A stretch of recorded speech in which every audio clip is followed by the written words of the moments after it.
അനുഭവിച്ചുകൊണ്ടല്ല നമ്മൾ പോകേണ്ടത്. നമ്മുടെ ആത്മാവിനെ നിത്യത്തിലേക്ക് പോകണം.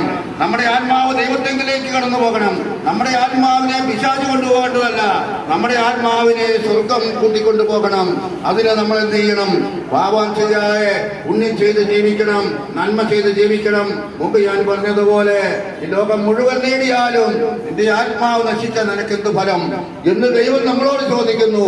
മഹാനായ അലക്സാണ്ടർ ചക്രവർത്തി ലോകം മുഴുവനും നേടിയ വ്യക്തിയായിരുന്നു. പക്ഷെങ്കിൽ ആ അലക്സാണ്ടർ ചക്രവർത്തി പോകുമ്പോൾ ഒന്നും കൊണ്ടുപോകുന്നില്ല. അലക്സാണ്ടർ ചക്രവർത്തിയുടെ മരണശേഷം ഇരുവശങ്ങളിലും ശവമഞ്ചത്തിന്റെ ഇരുവശങ്ങളിലും കൈകള് മലർത്തിയിട്ട് ആ നഗരം കാണിക്കാനായിട്ട് പോകുമ്പോൾ ഇപ്രകാരം പറയുന്നു, ഞാനിതാ ഒന്നും കൊണ്ടുപോകുന്നില്ല, ഞാൻ ലോകം മുഴുവനും നേടിയ വ്യക്തിയാണെന്ന്. അതുപോലെ നമുക്കും യാതൊന്നും കൊണ്ടുപോകാൻ സാധിക്കുകയില്ല. നമ്മളിവിടെ ചെയ്തിരിക്കുന്ന പുണ്യപ്രവൃത്തികളും ആ നന്മയും മാത്രം. മുമ്പ് ഞാൻ പറഞ്ഞതുപോലെ വിശക്കുന്നവന് ആഹാരം കൊടുക്കുകയും ദഹിക്കുന്നവന് കുടിക്കാൻ കൊടുക്കുകയും ചെയ്താൽ നമുക്ക് സ്വർഗരാജ്യത്തിലേക്ക് പോകാൻ സാധിക്കും. വീണ്ടും ദൈവത്തിന്റെ നിയമങ്ങളും ഘട്ടങ്ങളും കൽപ്പനകളും അനുസരിക്കണം. പക്ഷേ എത്ര വലിയ പാപം ചെയ്ത വ്യക്തിയാണെങ്കിലും അവന് തിരിച്ചു വരാൻ അവസരം ദൈവം കൊടുക്കുന്നുണ്ട്.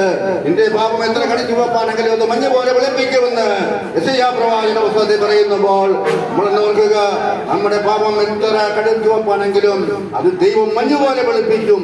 നമ്മളെ അനുദവിക്കണം, നമ്മൾ മനസാന്തരപ്പെടണമെന്ന് ദൈവം ആവശ്യപ്പെടുന്നു. നമ്മൾ അനുദവിക്കുകയും മനസാന്തരപ്പെടുകയും ഹൃദയത്തിൽ എളിമയുണ്ടായിരിക്കുകയും അതെ അങ്ങനെ പോകുമ്പോഴാണ് ദൈവം നമ്മളിലേക്ക് കടന്നു വരുന്നത്. നമ്മൾ നിലവിളിച്ച് പ്രാർത്ഥിച്ചാൽ അവനെ മകളെ എന്ന് പറഞ്ഞ് ഓടി വന്ന് കെട്ടിപ്പിടിച്ച് മുത്തം തരുന്ന ഒരു യേശുക്രിസ്തുവാണ് നമ്മുടെ ദൈവം. Hallelujah, hallelujah. ശിക്ഷിക്കുന്ന ദൈവമല്ല യേശു. ദൈവം ആരെയും ശിക്ഷിക്കുന്നില്ല. എത്ര വലിയ പാപം ചെയ്ത വ്യക്തിയാണ് ദൈവം ശിക്ഷിക്കുന്നില്ല. അങ്ങനെയുണ്ടെങ്കിൽ ഞാനിന്ന് നിങ്ങളുടെ മുമ്പിൽ നിൽക്കുകയില്ലായിരുന്നു. ഞാനൊരു കൊടുംപാപിയായിരുന്നു. ഞാൻ ഏതാണ്ട് 25 വർഷക്കാലം ദൈവത്തെ അറിയാതെ മദ്യത്തിന്റെയും മറ്റു ദുശീലങ്ങളുടെയും അതുപോലെ ചീട്ടുകളിലുള്ള പ്രവർത്തനങ്ങളിലൂടെ കടന്നുപോയ ഒരു വ്യക്തിയാണ് ഞാൻ. ഇന്ന് ഞാൻ നിങ്ങളുടെ അടുത്ത് നിൽക്കുന്നുണ്ടെങ്കിൽ ദൈവം പാപികളെ സ്നേഹിക്കുന്നു എന്ന് മാത്രമേ എനിക്ക് പറയാനുള്ളൂ. Hallelujah, hallelujah, hallelujah. എന്റെ മദ്യപാനത്തിലൂടെ ഒടുങ്ങിയ മദ്യപാനം എന്ന് പറയുന്നത് എനിക്ക് സങ്കല്പിക്കാൻ പോലും പറ്റാത്ത അതേപോലെ മദ്യപാനം രാത്രിയും പകലും പകലും രാത്രിയും അതേ ഒരു നിമിഷം പോലും ഇടതടയില്ലാതെ മദ്യം വെള്ളം ചേർക്കാതെ അതേ അവിടുന്ന് പൊന്തിക്കൊണ്ടിരിക്കുകയാണ്.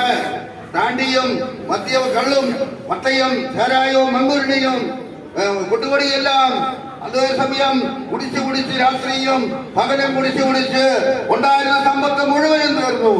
റബ്ബർ തോട്ടങ്ങളൊക്കെ